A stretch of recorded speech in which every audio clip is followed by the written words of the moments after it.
Hey guys, welcome to the fourth lecture of the chapter Breathing and Exchange of Gases. I am Harish Kumar और इस lecture में हम pharynx and लैरिंग्स के बारे में पढ़ने वाले हैं। तो चलो ये लेक्चर शुरू करते हैं। तो हमने ह्यूमन रेस्पिरेटरी सिस्टम पढ़ना शुरू किया था। मैंने कहा था कि ह्यूमन रेस्पिरेटरी सिस्टम दो भागों में बटा हुआ है, एक रेस्पिरेटरी पैसेज, दूसरा रेस्पिरेटरी ऑर्गन। जो मेन रेस्पिरेटरी ऑर्गन है हमारे अंदर वो है लंग्स। रेस्पिरेटरी पैसेज में हम बात करने वाले हैं कि एटमॉस्फेरिक एयर किस तरीके से नोज एंड नेजल चैम्बर से होते हुए पूरा एक पैसेज फॉलो करते हुए एल्वियोलाई तक आएगा। सबसे पहला जो हमारा ऑर्गन था रेस्पिरेटरी पैसेज का नोज, हमने इसे डिस्कस किया, हमने नेजल चैम्बर के बारे में पढ़ा। ठीक है, अब बारी है फेरिंग्स की और लैरिंग्स की। तो सबसे पहले चलो फेरिंग्स से शुरुआत करते हैं। तो moving on to the next slide. तो चलिए बात करते हैं फेरिंग्स की। ध्यान से सुनिएगा, इस फिगर को देखिए। ठीक है, ये क्या है? नॉस्ट्रिल है। ठीक है, और ये हमारा नेजल कैविटी या इसे आप नेजल चेम्बर बोलिए। जो फेरिंग्स होता है वो तीन पोर्शन में बटा हुआ होता है। ठीक, नेजोफेरिंग्स, ओरोफेरिंग्स, लैरिंजोफेरिंग्स। ये जो ब्लू वाला पार्ट दिख रहा है ये फेरिंग्स का नेजोफेरिंग्स वाला पोर्शन है। ग्रीन वाला पार्ट ये ओरोफेरिंग्स है और पर्पल वाला पार्ट जो है ये इसे हम कहते हैं लैरिंजोफेरिंग्स। तो हमारा जो फेरिंग्स है तीन पोर्शन में बटा है। ठीक है, अब देखिए, the nasal chamber opens into nasopharynx through internal nostrils, इसे हम कोनाई कहते हैं। देखो ये बाहर की तरफ जो आपको दिख रहा है ये जो है ये एक्सटर्नल नॉस्ट्रिल है। ठीक है, एक्सटर्नल नॉस्ट्रिल से एटमॉस्फेरिक एयर जाएगा नेजल चेम्बर में। नेजल चेम्बर से ये जो एयर है इसको जाना है कहाँ? नेजोफेरिंग्स में। तो यहाँ पे ओपनिंग होती है। ठीक है, ओपनिंग होती है, दो इंटरनल नॉस्ट्रिल्स प्रेजेंट होते हैं जो कि नेजल चेम्बर को नेजोफेरिंग्स के साथ कनेक्ट करते हैं। नेजल चेम्बर से जो एयर है ये नेजोफेरिंग्स में जाता है थ्रू दिस इंटरनल नॉस्ट्रिल्स। ठीक है, तो यहाँ पे यही लिखा है, the nasal chamber opens into nasopharynx through internal nostrils. ठीक है, the nasal chambers open into nasopharynx. ठीक है, ये जो नेजल चेम्बर है कहाँ खुल रहा है? नेजोफेरिंग्स में, through this internal nostrils which is a portion of pharynx. ये जो नेजोफेरिंग्स है क्या है? फेरिंग्स का एक पोर्शन है। वापस से पढ़ रहा हूं मैं, the nasal chambers open into nasopharynx which is a portion of pharynx. और ये जो फेरिंग्स होता है it is a common passage for food and air. ठीक है, इस फेरिंग्स के थ्रू फूड और एयर दोनों पास होगा। अब बात करते हैं फूड की। जब हम खाना खाते तो माउथ से हमने खाना खाया और फूड, बताओ फूड को कहाँ जाना है? ईजोफेगस में जाना है। ठीक, ईजोफेगस में जाना है। फूड का पैसेज क्या है? उसे हमें फूड को ईजोफेगस में पहुंचना है, फिर वहां से वो स्टमक में चला जाएगा। ठीक, तो देखिए ड्यूरिंग फूड पैसेज, जब फूड का पैसेज हो रहा होता, अभी हम एयर की बात नहीं कर रहे, एक चीज मैं आपको समझाने वाला हूं उसको ध्यान से सुनिएगा। फूड पैसेज की बात कर रहे हैं। ड्यूरिंग फूड पैसेज दो चीजें होगी। पहले uvula closes the internal nostrils. देखो यूवुला क्या होता है, एक आ करके आईने में देखोगे ना तो यहाँ पे आपको एक लटकता हुआ एक स्ट्रक्चर दिखाई देगा। ठीक है, उसे हम कहते हैं यूवुला। ठीक है, यहाँ पे आ करके देखो अंदर में। ठीक है, यूवुला। तो यूवुला क्या करता है? इंटरनल नॉस्ट्रिल को बंद कर देता है। इंटरनल नॉस्ट्रिल ये है। अब ऐसा क्यों होता है? क्योंकि जब हम खाना खाते हैं ना तो हम नहीं चाहते कि ये जो फूड है ये नेजोफेरिंग से होते हुए चला जाए नेजल चेम्बर में। हम नहीं चाहते फूड जो है ये नेजल चेम्बर में चला जाए, फूड जो है ये नीचे की तरफ जाए। तो यूवुला क्या करता है? इंटरनल नॉस्ट्रिल को बंद कर देता है। ठीक, और जो हमारा फूड है ये कहाँ जाता है? ओरोफेरिंग्स। ओरोफेरिंग्स से जाता है ये लैरिंजोफेरिंग्स। ठीक है, क्योंकि कॉमन पैसेज है फॉर फूड एंड एयर हमारा फेरिंग्स। ठीक है, तो ओरोफेरिंग्स से लैरिंजोफेरिंग्स में गया। अब देखो यहाँ आओ, यहाँ से फूड आया आया आया, अब इस फूड को जाना है यहाँ ईजोफेगस में। लेकिन ये फूड अगर लैरिंग्स में चला जाए और ट्रैकिया में चला जाए तो दिक्कत हो जाएगा, राइट? क्योंकि लैरिंग्स और ट्रैकिया से तो एयर का पैसेज होता है। फेरिंग्स के बाद मैं आपको लैरिंग्स पढ़ाऊंगा, लैरिंग्स के बाद ट्रैकिया पढ़ेंगे। तो फूड का पैसेज जो है वो होगा कहाँ? फेरिंग्स, ओरोफेरिंग्स, लैरिंजोफेरिंग्स से ईजोफेगस की तरफ। लैरिंग्स की तरफ नहीं होगा। तो दूसरी चीज क्या होती है during food passage, epiglottis closes the glottis. यहाँ पे एपिग्लॉटिस होता है, ठीक है, एपिग्लॉटिस ये क्या करता है, ये जो लैरिंग्स की ओपनिंग है जिसे हम ग्लॉटिस कहते हैं, यहाँ से फूड ना जाए इसलिए एपिग्लॉटिस क्या कर देता है, यहाँ पे इस ग्लॉटिस को बंद कर देता है, क्लोज कर देता है, ठीक है, बंद कर देता है। तो जो फूड है हमारा ये इस तरीके से ओरो लैरिंजो से होते हुए लैरिंग्स की तरफ नहीं जाके ईजोफेगस में चला जाता है, क्योंकि एपिग्लॉटिस ने ग्लॉटिस को बंद कर दिया, ठीक है। तो बात को समझे, ड्यूरिंग फूड पैसेज क्या हो रहा है, एक तो uvula closes the internal nostrils and epiglottis closes the glottis, ताकि जो हमारा फूड है वो ईजोफेगस से स्टमक की तरफ चला जाए, ठीक है। अब ये तो बात हुई पैसेज ऑफ फूड की। पैसेज ऑफ एयर की हम बात करते हैं तो देखो क्या होता है, नेजोफेरिंग्स ओपन्स थ्रू ग्लॉटिस, ठीक है, of the larynx region into the trachea. तो जब हम पैसेज ऑफ एयर की बात करते हैं तो इंटरनल नॉस्ट्रिल से एटमॉस्फेरिक अंदर एयर अंदर आया, नेजल कैविटी यानी कि नेजल चेंबर में आया एयर, फिर यहाँ से इंटरनल नॉस्ट्रिल से नेजोफेरिंग्स की तरफ एयर गया, फिर नेजोफेरिंग्स से ओरोफेरिंग्स में एयर गया, ओरोफेरिंग्स से लैरिंजोफेरिंग्स में गया, और लैरिंजोफेरिंग्स से अब क्या होता है देखो, अब ये जो एपिग्लॉटिस है ये ग्लॉटिस को बंद नहीं करेगा, यहाँ पे किसी तरह का ब्लॉकेज नहीं होगा, नॉर्मल हो जाएगा पहले जैसी चीजें थी, और ये जो एयर है फिर लैरिंग से होते हुए ट्रेकिया में चला जाएगा, ठीक है। ये जो लैरिंग्स का जो ओपनिंग है जिससे हम कहते हैं ग्लॉटिस, इस ग्लॉटिस से एयर ट्रैकिया के अंदर चला जाएगा, ठीक है। लेकिन फूड के पैसेज के दौरान क्या होगा, एपिग्लॉटिस जो है ये ग्लॉटिस को ब्लॉक कर देगा, ताकि फूड जो है ये लैरिंग से ट्रैकिया में ना जाए, फूड जो है लैरिंग्स में एंटर नहीं करके ईजोफेगस में एंटर करे, ठीक है। चलिए, तो एयर पैसेज के समय क्या हो रहा है, नेजोफेरिंग्स ओपन्स थ्रू ग्लॉटिस, ठीक है, ये जो नेजोफेरिंग्स है ये कहाँ ग्लॉटिस में खुल रहा है, ग्लॉटिस ऑफ द किसका, लैरिंग्स रीजन, और फिर वहां से इनटू द ट्रैकिया चला जा रहा है, इनटू द ट्रैकिया, ठीक। चलिए, तो मैं आशा करता हूँ आपको ये जो पैसेज है समझ में आया होगा। फेरिंग्स याद रखिएगा 3 पोर्शन में बटा है, नेजो, ओरो, लैरिंजो, ठीक है। फेरिंग्स जो है 3 पोर्शन में बटा है, और फेरिंग्स है it is a common passage for food and air. याद रखिएगा फूड को फर्दर कहाँ भेजना है, ईजोफेगस में, ठीक है, और एयर को हमें कहाँ भेजना है, लैरिंग्स से ट्रैकिया के अंदर, ठीक है। एयर आएगा नेजल चेंबर में, नेजल चेंबर से फिर वो फेरिंग्स में जाएगा, क्योंकि फेरिंग्स क्या है, कॉमन चेंबर है फूड और एयर के लिए, ठीक है। फूड भी देखो फेरिंग्स में होते हुए ईजोफेगस में जा रहा था, एयर जो है ये फेरिंग्स से होते हुए लैरिंग्स में जाएगा और फिर ट्रैकिया में जाएगा, ठीक। चलिए अब आगे बढ़ते, moving on to the next slide. अब स्टूडेंट्स बात करते हैं लैरिंग्स की, जो हमारा तीसरा रेस्पिरेटरी पैसेज ऑर्गन है। लैरिंग्स देखिए, it is a cartilaginous box, ठीक है, कार्टिलेजिनस बॉक्स है, ओके। बहुत सारे कार्टिलेजेस आपको यहाँ देखने को मिलेंगे, अभी मैं आगे डिस्कस करूंगा।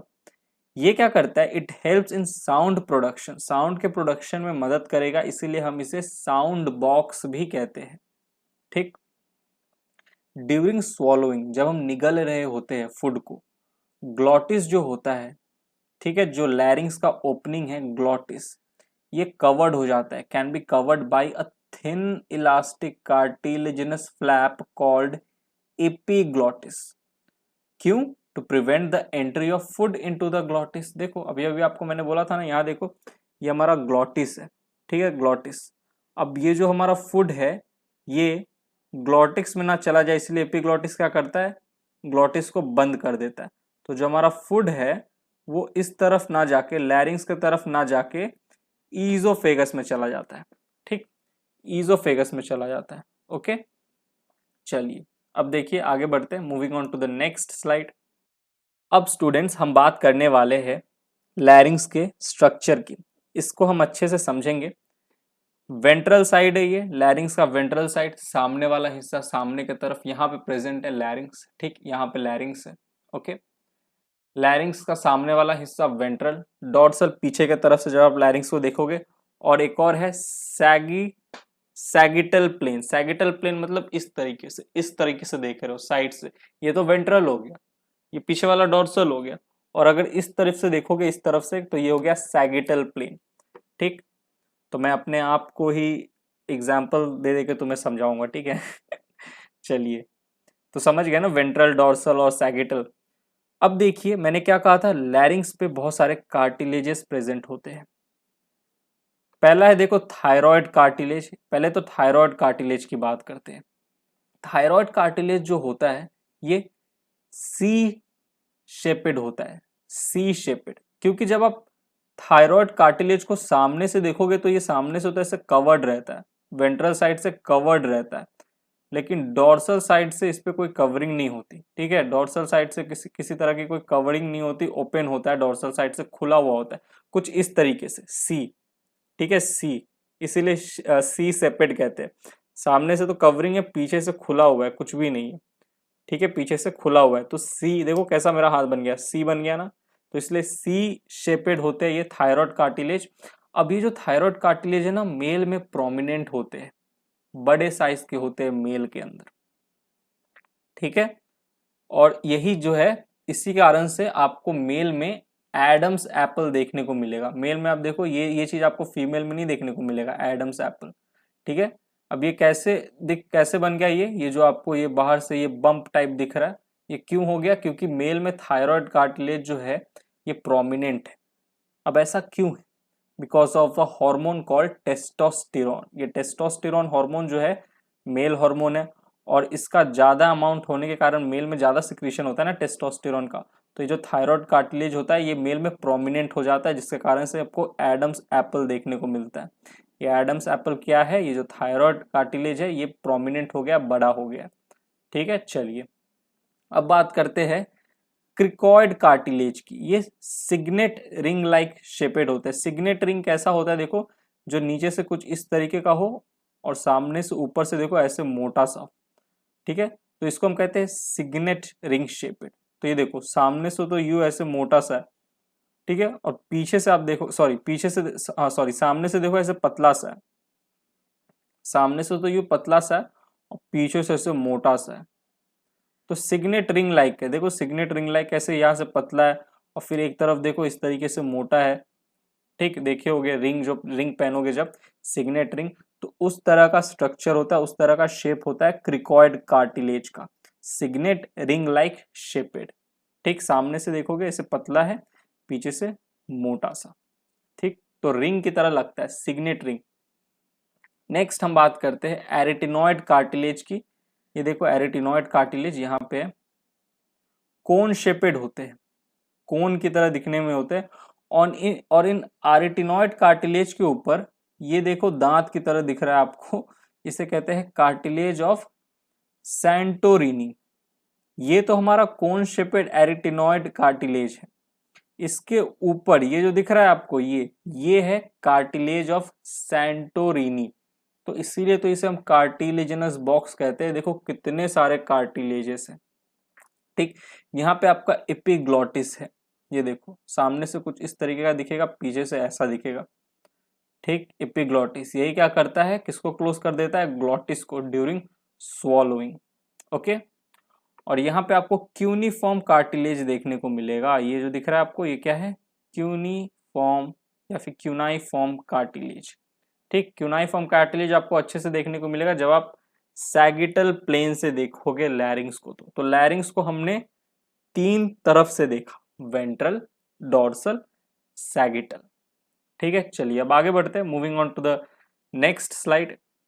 अब स्टूडेंट्स अभी तक हमने लैरिंग्स में जो जो कार्टिलेज देखा, एक बार देख लेते हैं कि वो कितने नंबर में प्रेजेंट होंगे, उनका शेप कैसा होगा और वो किस टाइप के कार्टिलेज है। देखो इन जनरल ह्यूमन में अगर मैं आपसे पूछूं कितने टाइप के कार्टिलेज होंगे, तो आप मुझे कहोगे सर 4 टाइप,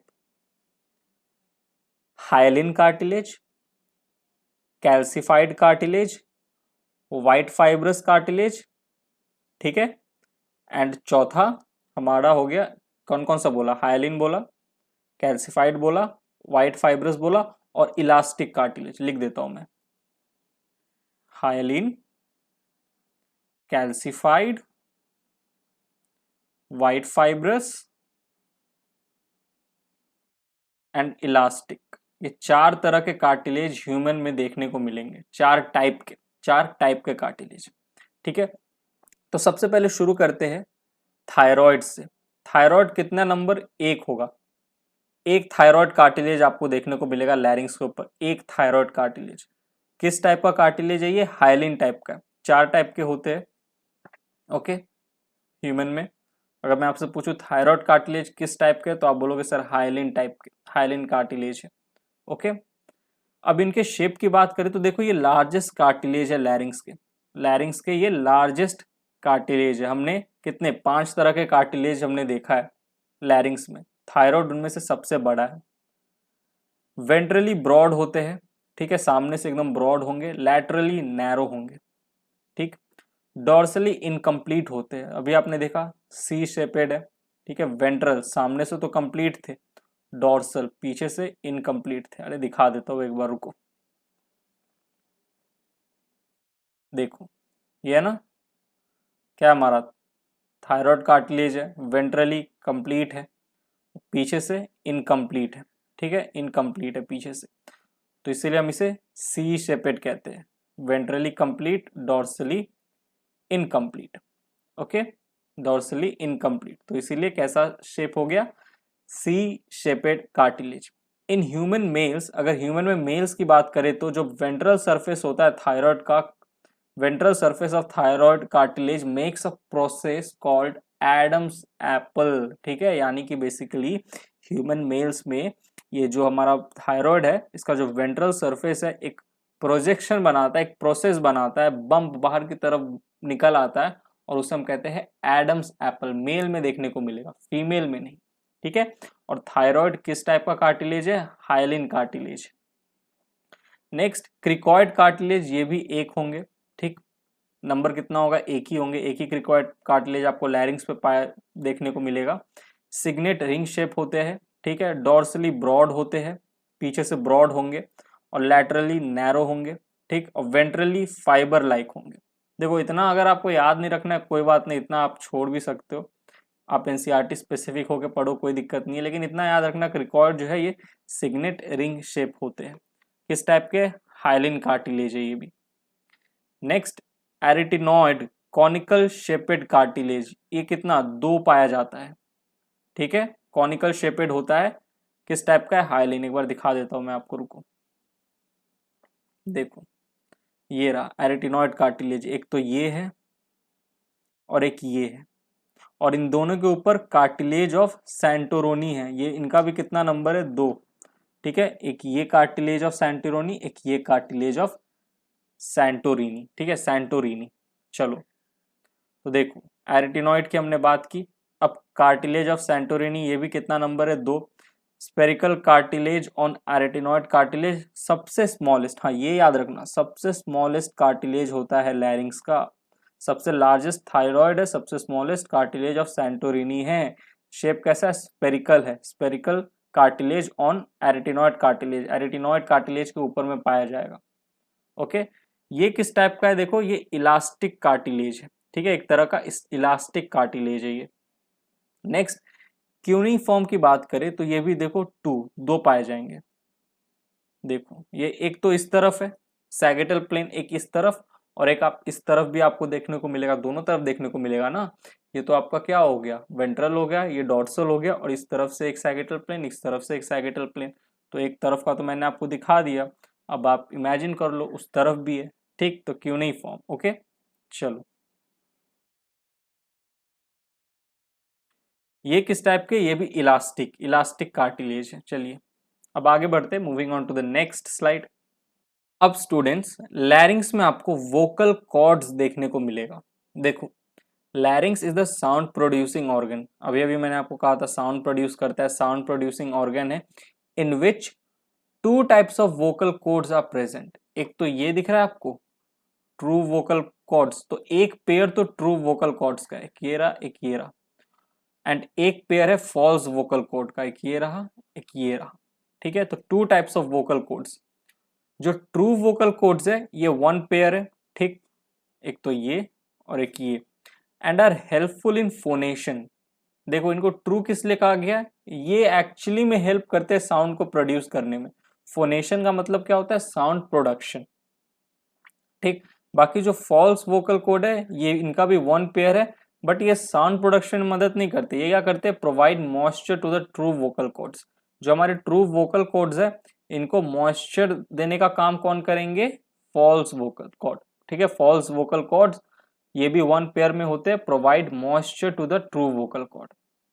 ऑलराइट, ट्रू क्यों कहा गया इस वोकल कॉर्ड को, इसको क्योंकि यही है वो एक्चुअली में जो साउंड प्रोडक्शन में मदद कर रहा है, फोनेशन में मदद कर रहा है। तो यहां पे हमने रेस्पिरेटरी पैसेज का फेरिंग्स और लैरिंग्स भी कंप्लीट किया। तो हमारा ये 3 हो गया।